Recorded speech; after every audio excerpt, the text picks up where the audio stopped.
बिहार में करारी हार के बाद महागठबंधन के अंदर कोहराम मचा हुआ है। कांग्रेस और आरजेडी के अंदर उठापटक का दौर जारी है। खासकर आरजेडी में तो सिर्फ पार्टी ही नहीं बल्कि लालू परिवार के घर में भी महाभारत की शुरुआत हो गई है। लालू प्रसाद यादव की बेटी रोहिणी आचार्य ने बिहार चुनाव परिणाम के ठीक अगले दिन राजनीति छोड़ने का चौंकाने वाला ऐलान कर दिया। एक्स पर पोस्ट करते हुए उन्होंने लिखा कि वे राजनीति से संन्यास ले रही हैं और अपने परिवार से भी दूरी बना रही हैं। रोहिणी ने दावा किया कि ये कदम उन्होंने संजय यादव और रमीज के दबाव में उठाया है, जबकि पूरा दोष वो खुद पर ले रही हैं। उनके बयान ने आरजेडी खेमे में हलचल मचा दी है। चुनावी हार के बीच पारिवारिक विवाद सामने आने से पार्टी की मुश्किलें बढ़ सकती हैं। वहीं कांग्रेस का हाल भी कमोबेश ऐसा ही नजर आ रहा है। बिहार में हार के बिहार से लेकर दिल्ली तक मंथन का दौर जारी है, लेकिन पार्टी के अंदर बागी सुर ने आलाकमान की मुश्किलों को बढ़ा दिया है। ऐसे में सवाल ये उठता है कि क्या आने वाले समय में कांग्रेस में बड़ी टूट होने वाली है। क्या लालू परिवार में पहले तेज प्रताप और अब रोहिणी ने बड़ी खतरे की घंटी है? क्या लालू का कुनबा अब बिखराव की कगार पर है? करेंगे इन्हीं सब सवालों के साथ एक बड़ी बहस, लेकिन उससे पहले इस रिपोर्ट पर नजर डालिए। एक तरफ जहां बिहार में प्रचंड जीत के बाद पूरी एनडीए गदगद है, तो वहीं महागठबंधन में मायूसी छाई हुई है। महागठबंधन ने सपने में भी नहीं सोचा होगा कि बिहार में उसे इस तरह की करारी शिकस्त झेलनी पड़ेगी। महागठबंधन को इस बार 50 से कम सीटों से संतोष करना पड़ा है। जिस बेटी रोहिणी ने अपने पिता की प्राण रक्षा की हो और उस बेटी के मुंह से कराह निकल रहा हो, जिस भाई के कलाई में राखी बांधी आज उस परिवार को भी अलविदा कह रही है, पार्टी को भी अलविदा कह रही है, रोहिणी आचार्य। सवाल के घेरे में लालू जी आप हैं, राबड़ी देवी जी आप हैं। लालू जी राजनीति के धृतराष्ट्र हो गए कि सब कुछ जानते हुए भी खामोश क्यों हैं। देश का मुख्य विपक्षी दल कांग्रेस बिहार विधानसभा चुनाव में सिर्फ 6 सीटें जीत सकी, जो 2010 के बाद सबसे कम सीट है। और इस करारी हार ने पार्टी के भीतर बगावत की लौ को तेज कर दिया है। हार के बाद कांग्रेस अध्यक्ष मल्लिकार्जुन की अध्यक्षता में कांग्रेस ने बिहार चुनाव में हार के कारणों की समीक्षा के लिए बैठक की। इस बैठक में वरिष्ठ नेता शामिल थे। खड़गे ने वोटों में गड़बड़ी का और वोट चोरी का गंभीर आरोप लगाया।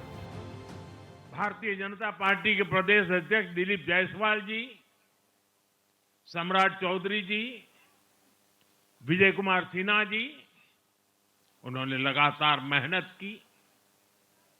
हमारे जीतन राम मांझी जी, कुशवाहा जी, चिराग जी ने बहुत बेहतरीन लीडरशिप दिखाई है। वहीं इससे पहले बिहार में एनडीए की बम्पर जीत के बाद दिल्ली के बीजेपी मुख्यालय पर भव्य कार्यक्रम का आयोजन किया गया, जहां पीएम मोदी का शानदार स्वागत किया गया। यहां से पीएम मोदी ने जहां कार्यकर्ताओं को जीत की बधाई दी, वहीं कांग्रेस पर करारा वार किया। प्रधानमंत्री नरेंद्र मोदी ने कहा कि कांग्रेस में बड़ा विभाजन हो सकता है। जब बिहार के नतीजे आए तो कांग्रेस को ये बात सोचनी चाहिए और इस पर चिंता उनको प्रकट करनी चाहिए कि जिस तरह का उनका प्रदर्शन रहा है, 2011 से कांग्रेस ने एक भी सूबा जिसपे उनका शासन रहा है, एक भी स्टेट जिसपे उनका गवर्नेंस रहा है, उसको दोबारा से नहीं जीता है। जबकि भाजपा लगातार जो स्टेट में वो राज्य सरकार में रहती है, वो उसको जीतते जा रही है। जो लोग पंजाब के लिए जिम्मेदार थे, वही लोग कांग्रेस की हार के लिए हरियाणा में, दिल्ली में और अब महाराष्ट्र और बिहार के अंदर जिम्मेदार है। दरअसल बिहार विधानसभा चुनाव में करारी शिकस्त ने कांग्रेस के सामने पहले से खड़ी चुनौतियों को कई गुना और बढ़ा दिया है और अब उसे न सिर्फ अपनों को एकजुट रखने की चुनौती का सामना करना पड़ रहा है, बल्कि अगले साल होने वाले विधानसभा चुनाव में सहयोगी दलों के साथ सीटों का तालमेल करने और अपनी खोई जमीन को वापस पाने की जद्दोजहद करनी पड़ेगी। हालांकि पिछले साल लोकसभा चुनाव में कांग्रेस ने 99 सीटें जीतकर एक बार फिर खड़े होने का संकेत दिया था, लेकिन इसके बाद महाराष्ट्र, हरियाणा, जम्मू कश्मीर, दिल्ली और अब बिहार विधानसभा चुनाव में उसकी हार ने रही सही उम्मीदों पर भी पानी फेर दिया है।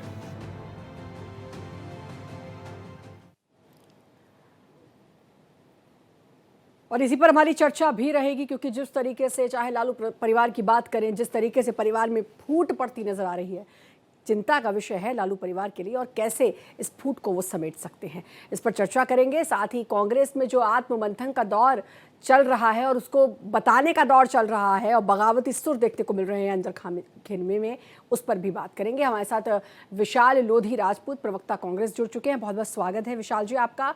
और साथ ही साथ देवकीनंदन मिश्रा, चुनाव विश्लेषक, हमारे साथ जुड़ चुके हैं। मिश्रा जी आपका भी बहुत बहुत स्वागत है। मिश्रा जी का रुख करूं, लेकिन उससे पहले मुझे लगता है विशाल जी का रुख करना ज़्यादा ज़रूरी है। लालू परिवार के बारे में तो बात होगी, लेकिन कांग्रेस में अंदर खाने में सब कुछ ठीक नहीं है।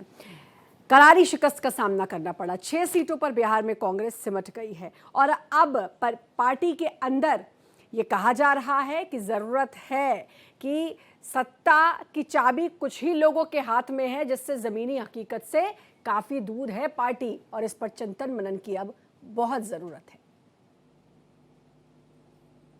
देखिए श्रद्धा जी, अभी जैसे कल बिहार के रिजल्ट हम लोगों के सामने आए हैं, ये बड़ा विषय भी है और बहुत ही चिंता का विषय है, क्योंकि कहीं ना कहीं जो भारत का लोकतंत्र है और भारत का जो संविधान है, इस पर बड़ा प्रश्न खड़ा हो रहा है।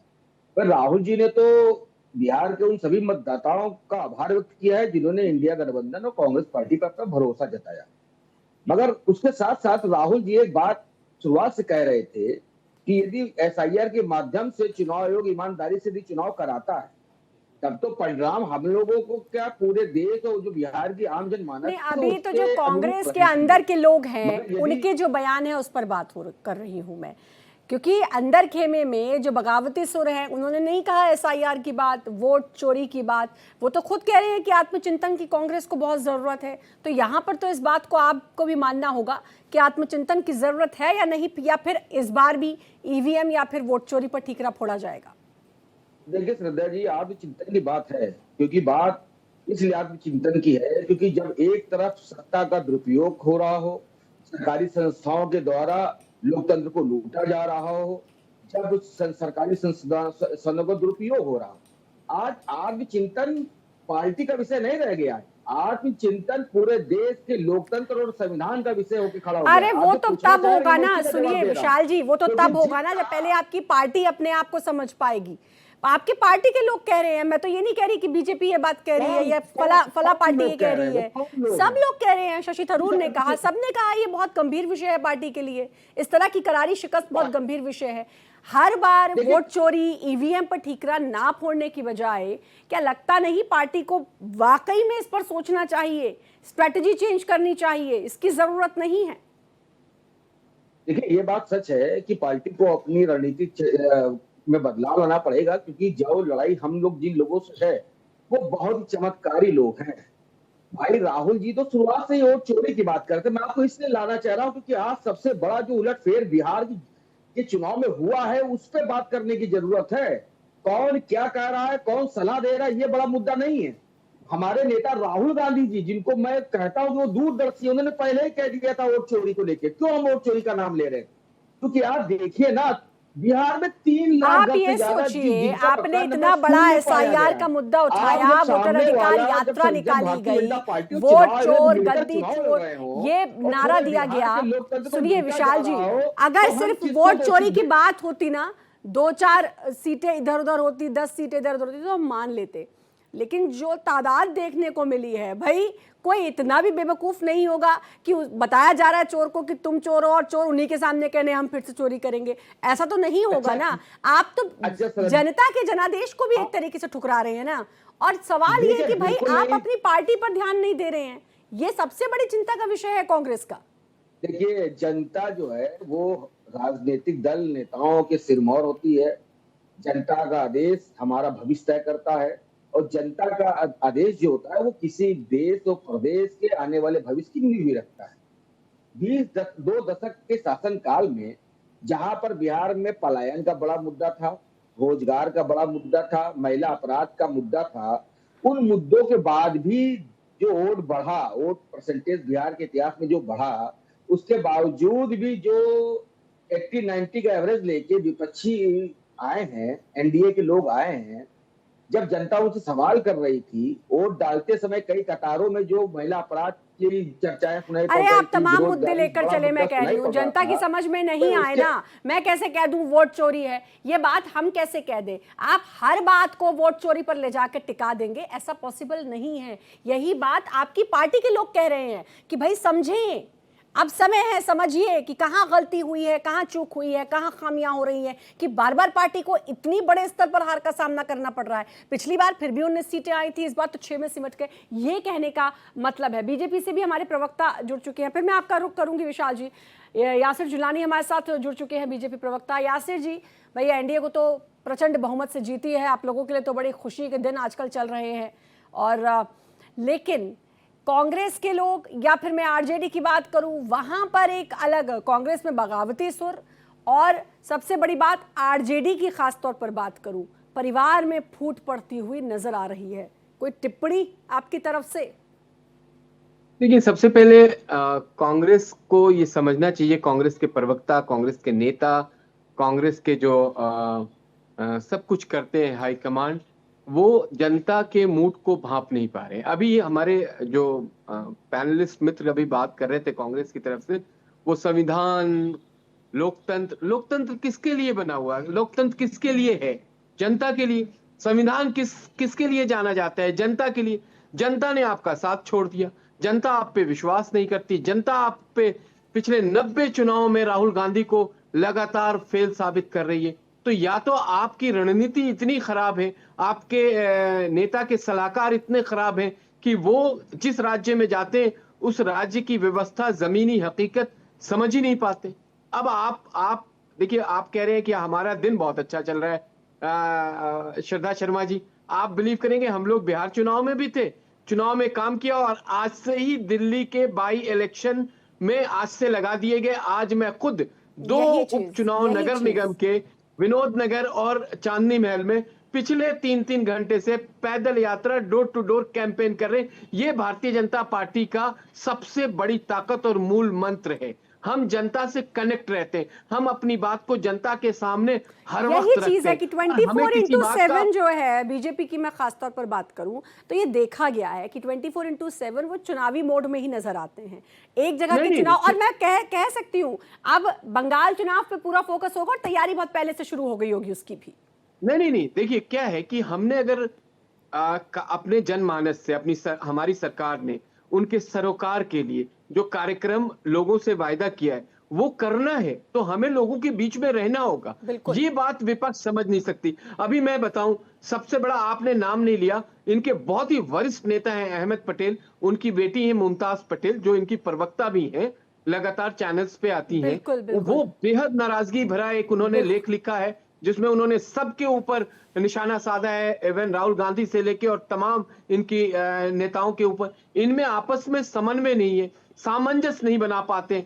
पूरे चुनाव में अगर आप बिहार में देखिए, हम लोग पहले दिन से, आपके साथ भी डिबेट हमने करी है, और पहले दिन से कह रहे थे कि इनमें समन्वय नहीं है, ये आपस में सीट के बंटवारे पे सहमति नहीं बना पा रहे, ये आपस में फ्रेंडली फाइट कर रहे, मजाक बना रखा है। आप जनता को मजाक समझते हैं क्या? आप जनता को मजाक समझते हैं? वोट चोरी किस आधार पे आप कहते हैं वोट चोरी? वोट चोरी का मतलब होता है दिलों पे राज करना, जैसे हमारे प्रधानमंत्री नरेंद्र मोदी दिलों पे राज करते हैं, और लोग उनसे इतना उनके ऊपर फिदा है कि जब महिलाएं घर से निकलती हैं तो 100% वोट करके जाती हैं। ये होता है इसलिए कि उन पे विश्वास है। नीतीश कुमार ने जो चीजें कही बिहार में पिछले 20 साल पे, मैं बार बार डिबेट में, लगातार पिछले 15 दिन से 20 दिन से डिबेट में मैं आपके बीच में भी यही कह रहा हूं कि जनता उन पे विश्वास करेगी जो 20 साल से उनके साथ। बिल्कुल भाई, जनता ने देख लिया, सीट शेयरिंग के टाइम पे जनता ने देख लिया, नामांकन के दिन निकल गए। रोनी आचार्य परिवार का हिस्सा, परिवार से अपना नाता तोड़ के आज चली गई।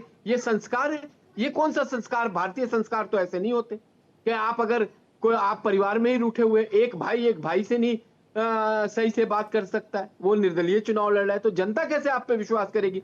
जब आपके परिवार के लोग आप पे विश्वास नहीं करेंगे तो जनता कैसे विश्वास करेगी? बिल्कुल, और ये नौबत क्यों आ रही है? परिवार के लोग भरोसा नहीं कर रहे हैं, पार्टी के लोग, अब उनका भरोसा उठता जा रहा है, और अब वो खुलकर बोल रहे हैं। और इससे पहले एक लंबी लिस्ट है। मोटी 10 सेकंड में बात बताऊं, 10 सेकंड में आप बात, आपने किसका मजाक उड़ाया? आपने दिवंगत प्रधानमंत्री माता जी का मजाक उड़ाया, आपने ड्यूरिंग कैंपेन उनकी मां को गाली दी, आपने उसके बाद जो हमारा बिहार का सबसे बड़ा महापर्व छठ का है, उसको लेके आपने मजाक बनाया, आपने उस पर सवाल खड़ा किया। बिहार की जनता ने आपको नकार दिया, आपको आपको अपने पास फटकने नहीं दिया। जिस जिस तरीके का रिजल्ट आया है उसमें आपको ये आत्मचिंतन और मंथन करिए। ठीक। हमें घमंड नहीं है, हमें इस बात का खुशी है कि हमने जो बात कही, जनता ने हम पे विश्वास करके जनता ने हमें एक बार और मौका दिया है। हम घमंड नहीं करते, हम जनता के बीच में फिर काम करेंगे। लेकिन उनके लिए जो लेकिन कार्यक्रम हमने तय किए वो करने की कोशिश अकड़, करेंगे। वो मैं क्या था कांग्रेस में, या मैं आरजेडी की बात करूं या पूरे महागठबंधन की बात करूं, वो सोचने की जरूरत है भाई। अगर क्लास में 2 बच्चे हैं और एक बार बार फर्स्ट आ रहा है और एक फेल हो रहा है हर साल, और वो ये बोलता रहे कि नहीं नहीं वो तो नकल करके पास हो गया, तो नकल करके पास हो गया, लेकिन तुम कहां पहुंचे, इस पर भी तो चिंतन करने की जरूरत होगी ना। ऐसे अगर मैं, शायद मुझे लगता है मैं सही उदाहरण दे रही हूँ विशाल जी, मैं लौटूंगी आप पर विशाल जी, आपसे भी सवाल करूंगी। देवकीनंदन मिश्रा चुनाव विश्लेषक हैं। देवकीनंदन मिश्रा जी, क्या कुछ समझ में आया? क्योंकि एक तो जिस तरीके से ये जीत हुई है एनडीए की, दूसरा उसके बाद आरजेडी में देखिए कैसे परिवार में फूट नजर आई। रोहिणी आचार्य कह रही हैं कि मैं परिवार से नाता तोड़ रही हूँ, तेज प्रताप पहले से नाराज चल रहे हैं। उधर देखिए आज तो दूसरा, कल जीत हुई है, आज उसके बाद पहला दिन है, और कांग्रेस की देखिए कि बगावती सुर देखने को मिल गए हैं। अनम्यूट कर लीजिएगा प्लीज। जब कभी भी कहीं पर हार मिलती है तो स्वाभाविक सी बात है कि वहां टूट होती ही होती है, वहां डिस्प्यूट खड़े होते हैं, आपस में विवाद होता है, चाहे वो परिवार में हो चाहे पार्टी के भीतर हो। पार्टी पर सवाल खड़े होते हैं। 240 सीट जब भारतीय जनता पार्टी ने जीती थी लोकसभा के चुनाव में, तो खुले तौर पर तो नहीं लेकिन अंदरूनी तौर पर भारतीय जनता पार्टी में भी बहुत सारे सवाल खड़े हो रहे थे। लोगों ने ट्विटर पे नहीं कुछ कहा, लेख नहीं लिखा, लेकिन बहुत सारे लोगों ने नरेंद्र मोदी के उस पर सवाल खड़े किए थे। सवाल ये नहीं है, देखिए भारतीय जनता पार्टी और जेडीयू का जो गठबंधन है एनडीए ने भारी जीत हासिल की है, और मुझे लगता है कि अब तक के चुनावी इतिहास में सबसे ज्यादा स्ट्राइक रेट सभी पार्टियों का रहा है एनडीए की। ये इतिहास है, ये इतिहास है। इतिहास में आज तक कभी ऐसा नहीं हुआ। मुझे मेरी जानकारी में नहीं है। दिल्ली में 70 सीट में 67 सीट केजरीवाल ने भी जीती थी, लेकिन उसके बाद बिहार जैसे राज्य में इस तरह का जो स्ट्राइक रेट आना, ये जो सवाल खड़े हो रहे हैं, जैसे जब कोई 100 में 100 नंबर पा जाता है तो लोग सवाल खड़े करते हैं ना कि भाई अचानक 100 में 100 नंबर कैसे पा गया ये, क्या जो इन्विजिलेटर था उसने सही से कॉपी जांची या नहीं जांची। तो इसी तरह का सवाल इस पर भी खड़ा हो रहा है कि 90% का स्ट्राइक रेट, वो भी बिहार जैसे राज्य में जहां लिटरेसी नहीं है, जहां कम पढ़े लिखे लोग हैं। नहीं, ये इस बात से तो मैं इत्तेफाक नहीं रखूंगी आपकी। कम पढ़े लिखे लोग, आपके इत्तेफाक रखने से मेरा कोई मतलब नहीं है। आप बिहार के लोगों को कम पढ़ा लिखा बोल रहे हैं और कह रहे हैं कि आपके इत्तेफाक रखने से मेरे को कोई फर्क नहीं पड़ता। आप बिहार के लोगों को, आप हमारा प्रबुद्ध जनता है बिहार की सर, हमको जो पता है वो हम बता रहे हैं। आप इत्तेफाक ये बोलिए कि मैं जो समझता हूँ, आपको पता है नहीं, जो हम तो यही समझते हैं तमाम आईएएस पीसीएस जो है बिहार के लोग होते हैं, बिहार इसके लिए जाना जाता है, तमाम प्रबुद्ध वर्ग बिहार में रहता है, और आप इस तरीके से बोल दे कि कम पढ़े लिखे। सॉरी मैं आपको डिस्टर्ब कर रही हूँ, लेकिन मुझे जो लगता है मैंने अपनी बात रखी। वहां का लिटरेसी रेट आपको पता है बिहार का? आप देखिए, आप उनको आप बोल रहे कम पढ़े लिखे हैं। आप शिक्षा पर सवाल उठा सकते हैं, लेकिन आप लोगों पर सवाल नहीं उठा सकते। मेरा कहना यह है, साक्षरता दर एक अलग बात है, लेकिन बिहार प्रबुद्ध लोगों के लिए जाना जाता है, बहुत स्मार्ट जनता है बिहार की। सर मैं गलत नहीं हूं, मुझे लगता है कि बिहार की जनता बहुत स्मार्ट है। पॉइंट आपने सही कहा है कि बिहार की जनता बहुत स्मार्ट है, लेकिन बिहार की जनता ने जो इस बार वोट दिया है, जो मैंडेट दिया है, बिहार की हिस्ट्री में पहली बार है 202 सीटें एनडीए जीता है, इससे पहले कभी नहीं जीता है। और ये 202 2015 में भी एक बार एनडीए ने बहुत अच्छा प्रदर्शन किया था, करीब 198 सीट के आसपास गया था, वो भी एक बहुत अच्छा प्रदर्शन था। लेकिन वो जो प्रदर्शन था वो लालू यादव के खिलाफ था। ये जो प्रदर्शन है 20 साल सरकार चलने के बाद है, तो इस वजह से लोग सवाल खड़े कर रहे हैं। सवाल को छोड़ दीजिए, जितना वोट भारतीय जनता पार्टी और जेडीयू और जो उनके और जो गठबंधन और जितनी सीटें मिली हैं, वो निश्चित तौर पर ऐतिहासिक है, उसकी चर्चा होनी चाहिए। लेकिन ये सीटें कैसे आई? देखिए क्या है कि 30,000 करोड़ रुपए से ज्यादा कैश बेनिफिट ट्रांसफर किया गया लोगों के खातों में। महिलाओं के खातों में करीब 1.5 करोड़ महिलाओं के खाते में 10-10 हजार रुपए भेजे गए। एक गरीब महिला के खाते में अगर 10,000 रुपए पहुंच जाएगा, आप खुद समझ सकती हैं कि वो क्या जो पैसा देगा उसको वोट नहीं देंगी। इसी तरीके से बुजुर्गों के खाते में पैसे पेंशन बढ़ा करके भेजी गई, जो यूथ हैं उनके खाते में पैसे ट्रांसफर किए गए। ये जो सारा वोट है, ठीक है, ये ठीक है। आपका कहना है कि जनता को खरीदा गया। हमारे साथ अनिल कुमार गर्ग भी जुड़ चुके हैं, अनिल कुमार गर्ग जुड़ चुके हैं। मैं रुक करूंगी, लेकिन यासिर जी जरा आप इस पर टिप्पणी देना चाहेंगे, क्योंकि जो बात मिश्रा जी कह रहे हैं उनका कहना है, क्योंकि कहीं ना कहीं उन्होंने दबी जबान में इस बात पर सवाल उठाया है कि जो जीत हुई है ये इतनी आसान तरीके से मिलने वाली जीत नहीं है, कुछ तो गड़बड़ झाला है। ये अगर मैं गलत नहीं कह रही हूँ तो आप उनसे पूछ लीजिए, उनके कहने का मकसद यही होगा। यासिर जी अनम्यूट कर। जी जी जी जी, मुझे किसी से पूछने की जरूरत नहीं है। बिहार की जनता ने अपने मत का जो प्रयोग किया था उसने एक रिजल्ट सामने दे दिया है। कल सारे रिकॉर्ड ध्वस्त हो गए हैं। जो प्रधानमंत्री और वहां के नीतीश कुमार से जो उनका लगाव और उनका प्यार, उन्होंने जो काम किया, उन्होंने जो कार्यक्रम जमीन पे अब तक क्रियान्वित करते रहे हैं, पिछले 20 साल का जो रिकॉर्ड था, जो विश्वास था, उस विश्वास पे मुहर लगाया था बिहार की जनता ने। अब बिहार की जनता पे किसी तरह का ऐसे चीजों में लाके खड़ा करना, जो लोग खड़ा करेंगे उन पे भी सवालिया निशान खड़ा होगा। जनता इस मूड में नहीं है। जनता अगर समझदार नहीं होती, जनता इन्होंने भड़काने की बताइए क्या नहीं कोशिश करी, आपस में लड़ाने की क्या नहीं कोशिश करी। हम लोग बार बार इनसे पूछ रहे थे कि आप जो आपके सबसे बड़े वोट बैंक है, जो आप तुष्टीकरण की सबसे बड़ी राजनीति करने के चैंपियन आप लोग हैं, चाहे वो तेजस्वी यादव हो, चाहे वो राहुल गांधी हो, जो एक खास करके विशेष वर्ग मुसलमानों को अपना केंद्र बिंदु बनाते हैं। आप ही के डिबेट में मुझसे कई सारे इनके प्रवक्ता आरजेडी और कांग्रेस के पूछा करते थे ना, एक भी टिकट नहीं दिया मुसलमानों को। और वहां से सीमांचल पे कितनी बड़ी बातें हमने करी, और हमने सीमांचल में वो रिकॉर्ड बनाया है जो कोई सोच नहीं सकता। जबकि ओवैसी आगे चलकर आए थे कि भाई महागठबंधन का हिस्सा बनने दीजिए।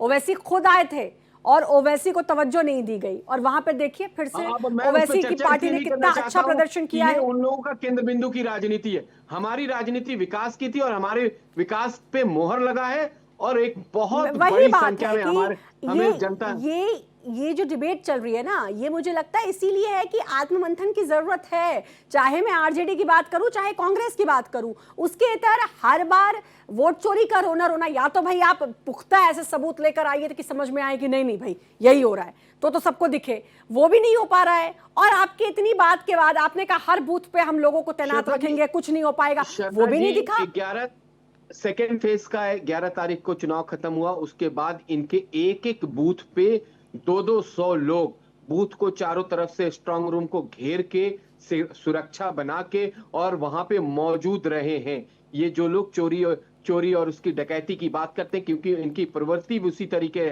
से रही है, उनकी सोच वैसी रही है। और बिहार की जनता को ये एहसास था कि वो उस जंगल राज को नहीं लाना चाहते हैं जिस जंगल राज को उन्होंने सहा है, जिस जंगल राज में उन्होंने अपने बच्चों को घरों से निकलते हुए, जिसकी जैसी बात समझ में आई वो वोटों में दिखा।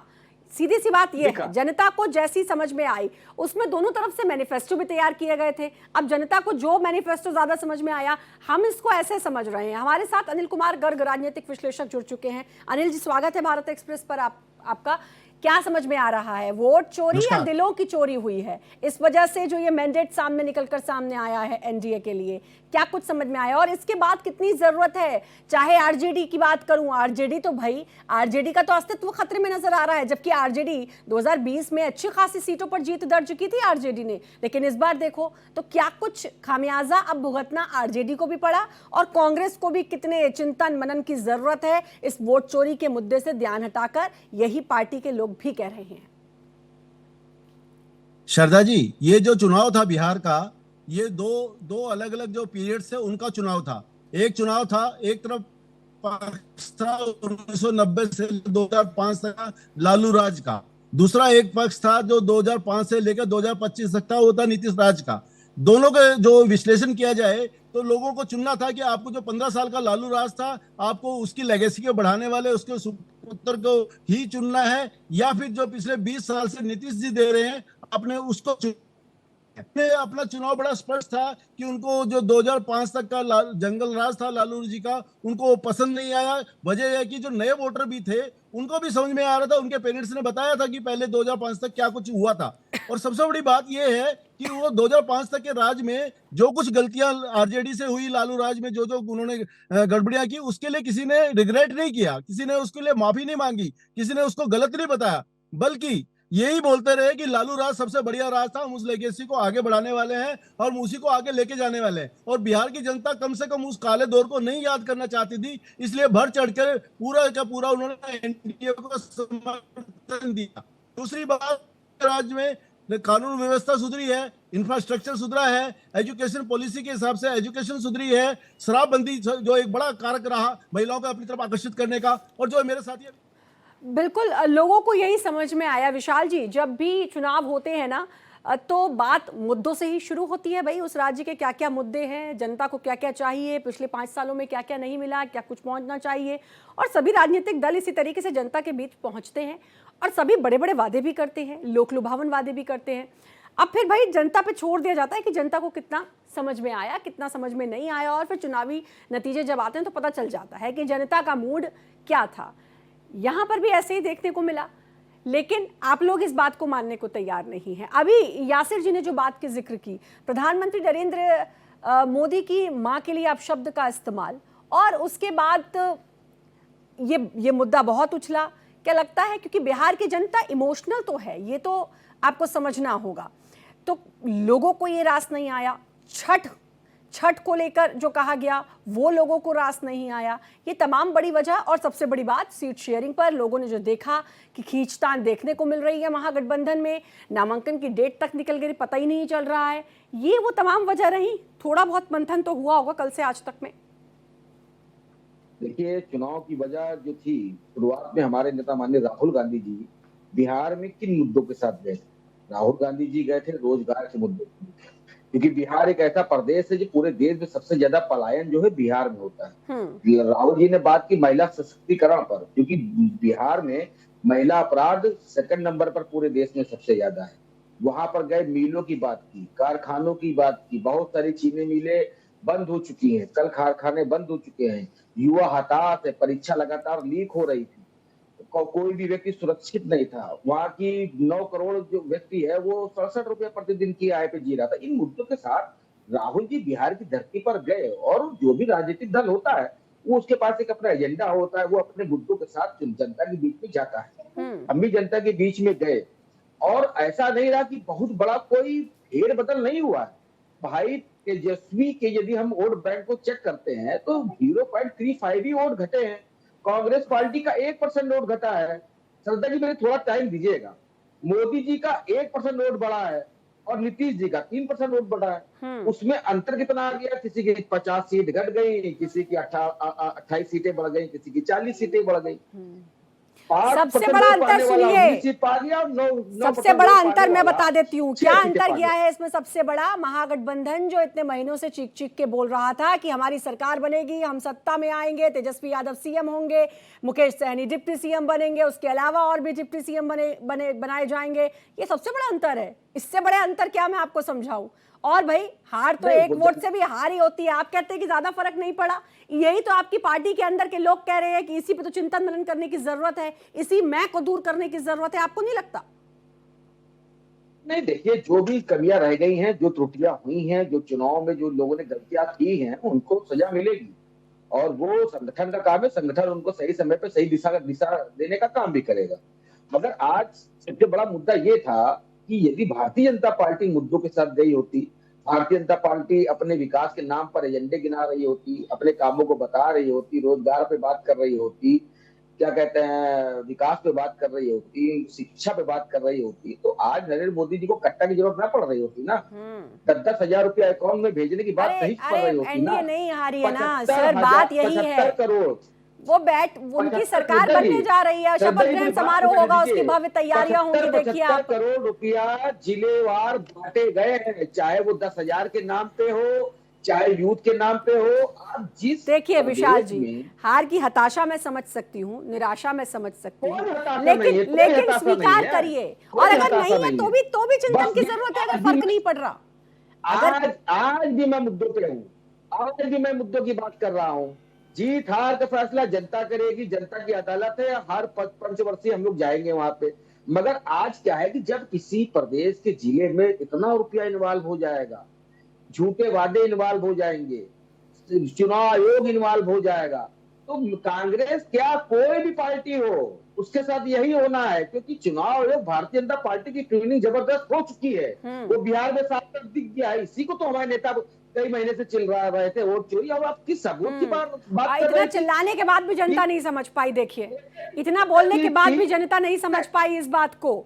ऐसा जो आप कह रहे हैं, आप जो तमाम बातें गिना रहे हैं, मैं वही तो कह रही हूँ कि अभी भी नहीं समझ रहे हैं। आरजेडी को भी समझना चाहिए, कांग्रेस को भी समझना चाहिए। यासिर जी क्या लगता है? भाई वो कह रहे हैं, अभी भी वो कह रहे हैं कट्टे वाली बात, शासन वाली बात, इसकी जरूरत पड़ गई मोदी जी को। रोकना हार के भी उनको ऐसा लगता है, हार के भी ज्यादा कोई फर्क पड़ा नहीं है, कोई ऐसा बड़ा अंतर नहीं देखने को मिला उनको। अनम्यूट कर लीजिएगा सर प्लीज, यासिर जी। अच्छा, मैं इनसे ये सिर्फ पूछ लूं, ये बड़ी बड़ी बातें कर रहे हैं बैठ के कि बंगाल में इनकी क्या तैयारी, कहां बंगाल में खड़े हैं, फिर वहां पे एक नया ड्रामा शुरू होगा, फिर ये वोट चोरी की बात करेंगे, फिर एक ऐसा मुद्दा लाएंगे, लॉन्चिंग की कोशिश करेंगे, लॉन्चिंग पैड उनकी बहन बनाएंगी, वो भैया जाएंगे, भैया सब कुछ खत्म करके फिर आ जाएंगे। क्योंकि आप बीच चुनाव में बाहर चले जाते हैं, आप अपने। अच्छा, इनका बेसिक चीजें बताऊं, पटना में किसी पार्टी के कार्यकर्ताओं में जूतम पैजार हुई, जूता चलाया, मारपीट करी? इनकी पार्टी ने पटना के अंदर एयरपोर्ट पे इनके प्रभारी को जूतों से मारा। अब बताइए, ये एक इतनी बड़ी राष्ट्रीय पार्टी। दूसरी विडंबना बता दूं, जो हिंदुस्तान की सबसे पुरानी पार्टी है, वो एक क्षेत्रीय दल के पीछे पीछे चलने लगी, उसकी पिछलग्गू बन गई, उसके साथ वो मटन चावल बनाने लगे और मछली भात खाने लगे। अरे राहुल गांधी जी, आप सबसे पुराने, सबसे प्रतिष्ठित परिवार के आदमी, आपके घर के 3-3 लोग प्रधानमंत्री रहे, एक क्षेत्रीय दल के आप पीछे पीछे घूम रहे हैं। एक यंग से 45 साल 36 साल 37 साल के लड़के के साथ आपने टाई अप कर लिया और आप अपने आप को यंग बनने की कोशिश। जनता बिहार की बहुत समझदार है, बहुत समझदार जनता है। उन्होंने इनकी किसी बात पे इसलिए यकीन नहीं किया क्योंकि इनको लग रहा था ये एक फिल्मी कैरेक्टर में आए हुए लोग हैं, ये जो भी बात कर रहे हैं ये आएंगे करके चले जाएंगे। मैं बार बार एक सवाल कर रहा हूं, कई चैनल्स पे कांग्रेस के बड़े बड़े प्रवक्ता नहीं बता पा रहे कि आप जो सीमांचल में बड़ी बड़ी बातें कर रहे थे, आप जो अपने ही जो आपके दूसरे सिक्के के पहलू है असदुद्दीन ओवैसी की पार्टी, उन्होंने आपसे ज्यादा अच्छा कर लिया। कैसे कर लिया? आप इतनी बड़ी बड़ी बात कर रहे थे कि हम ये कर देंगे, इनके बड़े बड़े स्टार प्रचारक लगे थे, लगता है वहां पे लोगों ने इन पे भरोसा ही नहीं किया। आप और सारे बिहार में तो छोड़ दीजिए, इनके तो खाते नहीं खुले कहीं पे। जहां जहां ये लड़े बुरी तरीके से आ रहे, जिस वोट पे ये बेस करते हैं, जिस वोट की ये पार्टी बन के रह गए हैं, उस वोट ने भी इनको नकार दिया, उस वोट ने भी नकार दिया। आप इससे अंदाजा लगा सकते हैं इसी कि के आखिर लिए ऐसा तो क्यों हो मुमताज रहा है। पटेल कह रही हैं, शशि थरूर कह रहे हैं, यही वो तमाम बातें हैं कि जिसके लिए बोला जा रहा है। मिश्रा जी, भाई चुनाव के मुद्दों की तो बात हुई है, लेकिन पार्टी के जो अंदर के मुद्दे हैं इस पर अब बात करनी बहुत जरूरी है, और ये भविष्य के लिए जरूरी है। आने वाले समय में भाई बंगाल में चुनाव है सबसे नजदीक, और जैसा कि अभी कहा यासिर जी ने कि भाई हम तो हमेशा चुनावी मोड में हैं, उसके बाद उपचुनाव के लिए अब तैयारी शुरू कर दी है। तो लगता नहीं कि ये वो समय है जब आरजेडी और कांग्रेस को जरूरत है कि समझें, जाने क्या खामियां रहीं और कैसे उसको दूर किया जाएगा। अब इसको हमको बताने की जरूरत तो नहीं है, वो खुद समझदार हैं, कांग्रेस भी समझदार है, आरजेडी भी समझदार है। दोनों पार्टियां, और कोई भी पार्टी जब चुनाव हारती है तो इसका मंथन करती है, चिंतन करती है। उसमें हमारे सलाह की आवश्यकता उनको नहीं है। मुझे लगता है हम सलाह देंगे तो भी राहुल गांधी सलाह नहीं मानेंगे, हम तेजस्वी यादव को सलाह देंगे तो भी नहीं मानेंगे। भाई ये उनका आउटलुक है, वो चुनाव हार गए, अपना नए तरीके से खैर ये तो मैं मानूंगी, तेजस्वी यादव को आप सलाह देंगे तो वो नहीं मानेंगे, क्योंकि तेज प्रताप उनको सलाह देते रह गए और उन्होंने नहीं मानी, फिर तेज प्रताप अलग हो गए, अपना उन्होंने दम पर महुआ में चुनाव लड़ा। ये क्या होता है, अभी भारतीय जनता पार्टी को हम कोई सलाह दे दें तो भारतीय जनता पार्टी मानेगी? भारतीय जनता पार्टी बंगाल में चुनाव लगातार हार रही है, उसका लगातार डाउनफॉल हो रहा है, तो क्या उसके नेता हमारी बात मानेंगे? नहीं मानेंगे। वो नहीं मानेंगे। दरअसल है क्या, ये पॉलिटिक्स है। नहीं, भारतीय जनता पार्टी ने वहां 2 एमएलए से 88 एमएलए तक पहुंचे, डाउन। समझदारी होती है। आज कल जब नरेंद्र मोदी जी गए, उन्होंने राहुल गांधी पर हमला क्यों बोला? कल जब भाजपा दफ्तर पे उन्होंने पूरा टाइम पर राहुल गांधी को हमला बोला, क्यों बोला? दरअसल भारतीय जनता पार्टी के सामने सिर्फ और सिर्फ खड़ी कौन है? कांग्रेस। बाकी पार्टियां तो क्षेत्रीय पार्टियां हैं। इसी वजह से 6 सीट जीतने वाली बिहार में, जिसको पिछलग्गू भाई साहब बता रहे हैं जिलानी साहब, उस पिछलग्गू के खिलाफ किसने आवाज उठाई? देश के प्रधानमंत्री नरेंद्र मोदी ने। मतलब भारतीय जनता पार्टी और कांग्रेस, देखिए क्या है, भारतीय जनता पार्टी और कांग्रेस 2 बड़ी पार्टियां हैं, दोनों नेशनल लेवल की पार्टी है। जब कांग्रेस उफान पर थी तो भारतीय जनता पार्टी कहां थी? हो सकता है उसने भी सैकड़ों चुनाव हारे हों। तो कांग्रेस अगर 90 चुनाव हार गई या 100 चुनाव हार गई, तो इससे सेहत पे क्या फर्क पड़ा? एक कल से मैं देख रहा हूं कि एक वो चल रहा है, क्योंकि मोदी जी बोल देते हैं तो तुरंत उस पर एक मीम बनने लगता है। मोदी जी ने कल कहा कि जो है जितनी सीटें हमने बिहार में जीती हैं, उतनी सीटें 6 राज्यों में कांग्रेस चुनाव में नहीं जीत पाई। बात से यही नहीं जीत पाई। देखिए क्या होता है, ये चुनाव है, हार जीत लगी रहती है।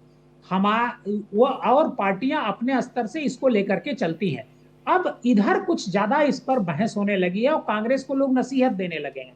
भाई ये नसीहत भारतीय जनता पार्टी जहां चुनाव हारती है, कोई देता है क्या? कोई चैनल देता है? नहीं देता। अरे खुद पार्टी मंथन करती है ना, हम यही तो बात कह रहे हैं। मैं ये नहीं कह रही कि आप नसीहत दीजिए, चुनाव विश्लेषक के तौर पर जुड़े हैं तो आप अपनी तरफ से कोई बात तो रखेंगे ना कि भाई यही खामियां रह गई। खैर कुछ तस्वीरें भी हम दिखा रहे हैं, चिराग पासवान पहले वो दिखाई दे रहे थे, तस्वीरें भी आप लगातार देख रहे हैं। देखिए क्या है, ये उनका आउटलुक है कि उनको पार्टी कैसे चलानी है। ठीक है, मैं अनिल जी से जरा एक बार उनका रिएक्शन फिर से ले लूं, उसके बाद यासिर जी मैं आपका रुख करूंगी। मैं अनिल जी से रिएक्शन ले लूं, मैं आऊंगी। यासिर जी बस एक छोटा सा रिएक्शन अनिल जी से। जी अनिल जी। ऐसा है जो देवकी जी बोल रहे हैं ना कि कांग्रेस सबसे बड़ी पार्टी है, क्यों क्षेत्रीय पार्टी है, तो वो तो बाकी तो क्षेत्रीय पार्टी है, लेकिन ये तो बताएं कि हर राज्य में तो जाके कांग्रेस क्षेत्रीय पार्टी के पीछे खड़ी होती है। उत्तर प्रदेश में वो एसपी के पीछे खड़ी है, बिहार में वो आरजेडी के पीछे खड़ी है, बंगाल में टीएमसी के पीछे खड़ी है। तो क्षेत्रीय पार्टी और राष्ट्रीय पार्टी में फर्क कहाँ रहा? एक बात। दूसरी बात, सबसे बड़ा मुद्दा इन्होंने बताया कि चुनाव में वोट चोरी हो गया, एसआईआर के खिलाफ इन्होंने खूब। मैं रोकना चाहूंगी, चिराग पासवान कुछ कह रहे हैं, पहले उनको सुनाते हैं। रोकना चाहूंगी आपको अनिल जी। जो जीत हम लोग को हासिल हुई, उसके लिए मैं जहां बिहार की जनता, मेरे प्रधानमंत्री मुख्यमंत्री नीतीश कुमार जी, पूरे एनडीए गठबंधन का जहां मैं धन्यवाद करता हूं, मेरी पार्टी के हर एक नेता कार्यकर्ता का धन्यवाद करता हूं, वहीं मैं मानता हूं कि शिव शक्ति के बिना, माता रानी महादेव के आशीर्वाद के बिना भी ये संभव नहीं था। ऐसे में महादेव में मेरा विश्वास रहा है। चुनाव से पहले, चुनाव के दौरान, हर समय आता हूँ महादेव का आशीर्वाद लेने। आज जब पार्टी को इतनी बड़ी जीत हासिल हुई, ऐसे में ये इच्छा मेरे मन में थी कि जिनमें मैं सबसे ज़्यादा आस्था रखता हूँ, उसी आस्था विश्वास के साथ मैं अपने तमाम जीते हुए नवनिर्वाचित विधायकों को लेकर जाऊँ। आज मुझे खुशी है इस बात की कि मैं अपने तमाम विधायकों को लेकर यहाँ पर आया। साथ मिलकर हम सब ने पूजा अर्चना की और मैं मानता हूँ कि जो आशीर्वाद मुझे महादेव का हमेशा मिला है, वही आशीर्वाद मेरे तमाम विधायकों को मिले, मेरे प्रदेश के हर एक वासी को मिले। और जिस लक्ष्य के साथ हमारी सरकार ने आगे बढ़ने का फैसला लिया है, बिहार को विकसित राज्य बनाने का, मेरा संकल्प बिहारियों को फर्स्ट बनाने का, महादेव माता रानी के आशीर्वाद से जल्द हम लोग उसे पूरा करें।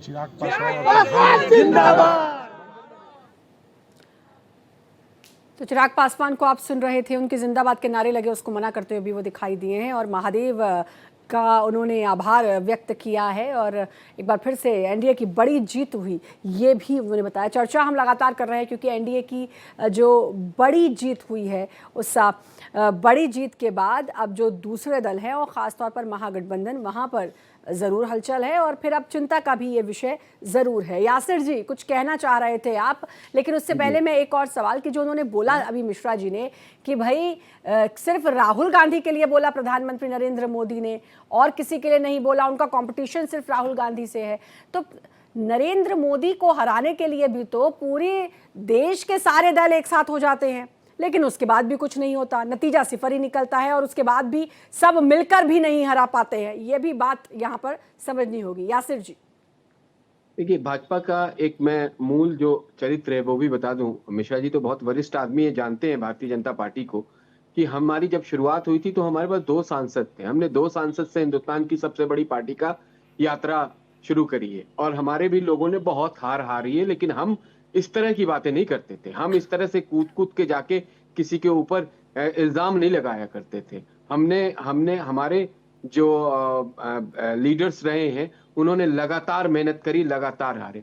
बंगाल में भी आपने कहा, बंगाल में भी हमारे पास सिर्फ 2 एमएलए थे, आज हम 88 एमएलए वाली पार्टी है। हम बहुत बड़े दल के रूप में आए हैं और यकीन मानिए अगली बार हम बंगाल में सरकार बनाने जा रहे हैं। तो हम इस तरीके से मेहनत करते हैं और ये हमारे अंदर कभी ये भाव नहीं आता है कि हम आज इतनी बड़ी पार्टी हो गए, इतने राज्यों में हमारी सरकार है तो हम किसी के ऊपर कुछ भी कहते हैं। कुछ बिना एविडेंस के साथ हम किसी पे इल्जाम लगा दें। अब आइए कि कांग्रेस के नेता को ही टारगेट क्यों किया गया? क्योंकि कांग्रेस के नेता राहुल गांधी प्रधानमंत्री जी को टारगेट करते हैं जहां भी जाते हैं, चाहे वो विदेश में रहते हो, चाहे वो देश का कोई प्लेटफॉर्म हो। अगर किसी एक आदमी और कोई भी नेता जो है वो इस तरह की बात नहीं करता है और उनके अंदर इसलिए इस बात का एक कहीं ना कहीं उनके माइंड में एक बात रुक गया है क्योंकि वो सिल्वर स्पून लेके पैदा हुए और प्रधानमंत्री जी एक बहुत ही निम्न घर से आते हैं। चाय बेच के अपनी उन्होंने जिंदगी को शुरुआत करी, एक बहुत ही छोटे से परिवार से आए और आज भारत की सत्ता में है। पिछले 12वें साल में उनकी सरकार में है, प्रधानमंत्री हैं और उससे पहले वो मुख्यमंत्री रहे। तो जो लोग सत्ता में पूरी फैमिली और पूरा परिवार जिसने देश में 57 साल तक हुकूमत करी हो, उसको इस बात के लिए बड़ा दुख होता है कि हमें सत्ता नहीं मिल रही है। तो इसलिए उन्होंने जब बात रखी कल भारतीय जनता पार्टी के मुख्यालय से, तो कांग्रेस के ऊपर उन्होंने बात रखी। और आपको ये जरूर समझना चाहिए कि राहुल गांधी का जो पूरा राजनीतिक चरित्र है और जो उन्होंने आपसे जब से शुरुआत करी है, जब भी वो बात रखते हैं तो पहला वो अटैक करते हैं जो और अभद्र भाषा का प्रयोग अगर कोई करता है तो राहुल गांधी ने शुरुआत करी। आप उसका काउंटर अटैक करेंगे कि प्रधानमंत्री जी के भाषणों की बात को लाएंगे, लेकिन जब उन्होंने इस तरह की बात करी है उनको नुकसान उठाना पड़ा।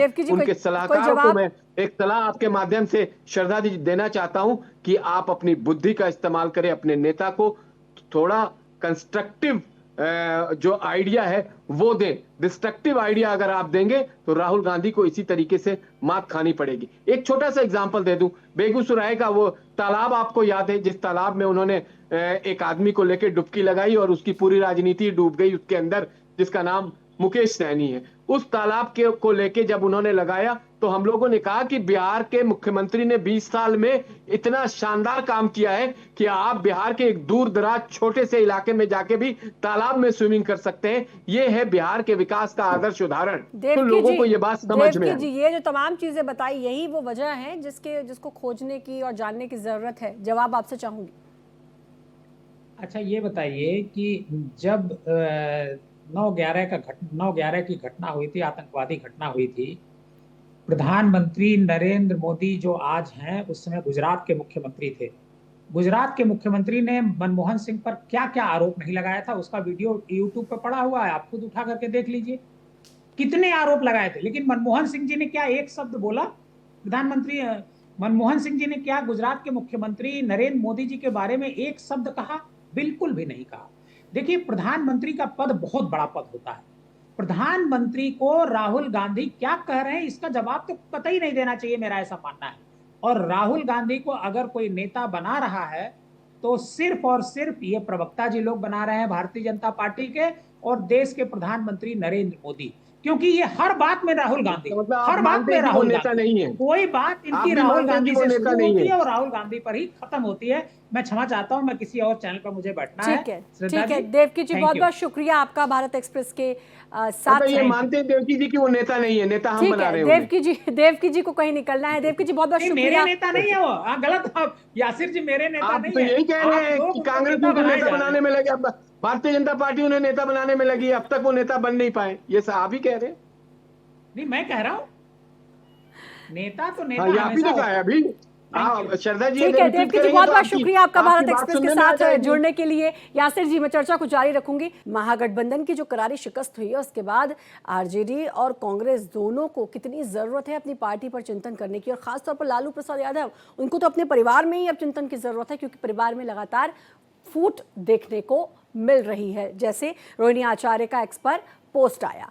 हमारे साथ हमारा पूरा पैनल भी जुड़ा हुआ है।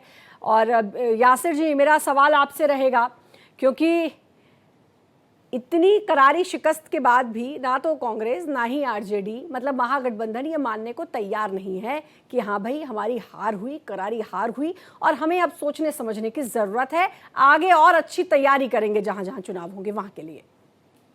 देखिए, वो उनकी राजनीतिक मूल चरित्र है। अब विदेशी ऐनक लगा के राहुल गांधी अगर देशी चीज़ों पे देखेंगे तो वो उनको नजर आएगा कि वोट चोरी हो रही है, उनको नजर आएगा कि संविधान पे प्रहार हो रहा है, उनको नजर आएगा कि लोकतंत्र को खतरा है। लेकिन अगर वो अपने आत्मचिंतन और मंथन अंदर झांक कर देखें कि कहाँ गलती हो रही है, किन लोगों के बीच में वो फंसे हुए हैं कि वो डिसीजन नहीं ले पाते हैं, वो समझ नहीं पाते हैं कि जमीनी हकीकत क्या है। आप को याद होगा कि जिस वक्त इनका टिकट बंटवारा हुआ था, ये बिहार का पूरा जो सदाकत आश्रम है, जहां पे जितने पुराने कांग्रेसी लीडर थे, इनसे नाराज होके एक दिन का धरना प्रदर्शन और आंदोलन तक किया था। बिल्कुल तो याद है। उन लोगों ने इस बात को, यही वो वजह है जो चिंतन, जिस पर चिंतन मनन करने की जरूरत है। एक आज वीडियो बहुत वायरल हो रही है, श्रद्धा जी, एक और बात कह दूं, एक वीडियो वायरल हो रही है आरजेडी के ऑफिस के सामने। एक कार्यकर्ता थे उनके, जिन्होंने एक बात कही थी कि हमको इसलिए टिकट नहीं दिया गया, ये कारण थे, और उन्होंने अपने कुर्ते को फाड़ा था और एक शराब दिया था। वो मुझे कहना नहीं चाहिए कि 25 सीट से ज्यादा नहीं आएगी आरजेडी को, तो 25 सीट से ज्यादा नहीं आएगी। तो ये जनता जो है ना, ये इनके नेता और इनके यही कमियां हैं, इसी को खंगालने की जरूरत है। समय बहुत कम है, फटाफट रिएक्शन लेती हूँ विशाल जी आपका, और उसके बाद अनिल जी आपका रिएक्शन। विशाल जी, देखिए, भारतीय जनता पार्टी के जो यासिर भाई हैं, वो जो लगातार बोल रहे थे, तो नरेंद्र मोदी जी की भी भाषा पे ध्यान दे दे। किस तरह मुजरा, कोठा, 100 करोड़ की गर्लफ्रेंड, जर्सी गाय जैसे बयान देकर अपना जो सर है वो नीचे कराने का काम करते हैं। और भारतीय जनता पार्टी और चुनाव आयोग का ये गठबंधन है जो बिहार का रिजल्ट है। बिहार का परिणाम कुछ नया नहीं होने जा रहा है। बिहार में वही हुआ है जो राहुल जी कह रहे थे। ये वोट चोरी का एक साफ साफ बड़ा उदाहरण है। 3-3 लाख लोगों के मकान नंबर 0 नंबर पर साबित हुए हैं। तो उस हिसाब से ठीक है अनिल जी बहुत कम शब्दों में अपनी एक बात प्लीज। ठीक है, समय इशारा कर चुका है अनिल जी। आज जो अपने नेताओं की जो उतारने का काम कर रहे हैं, वो सिर्फ हाँ बोलिए अनिल जी। श्रद्धा जी, और कुछ नहीं है, इनका कोई श्रद्धा जी, कांग्रेस और आरजेडी की समस्या ये है कि वो अपनी गलतियों से सीखना नहीं चाहते। जिस एसआईआर की चर्चा ये कर रहे हैं हमारे कांग्रेसी साथी, अभी ये तो इनको समझ में आना चाहिए कि संवैधानिक संस्थाओं पे वार करने से इनको कोई लाभ नहीं है। आप मुझे बताइए। बिल्कुल, इसकी बहुत ज्यादा जरूरत है, इसकी बहुत ज्यादा जरूरत है। समय जो है वो अब इशारा कर चुका है। बहुत बहुत शुक्रिया आप सभी का भारत एक्सप्रेस के साथ जुड़ने के लिए।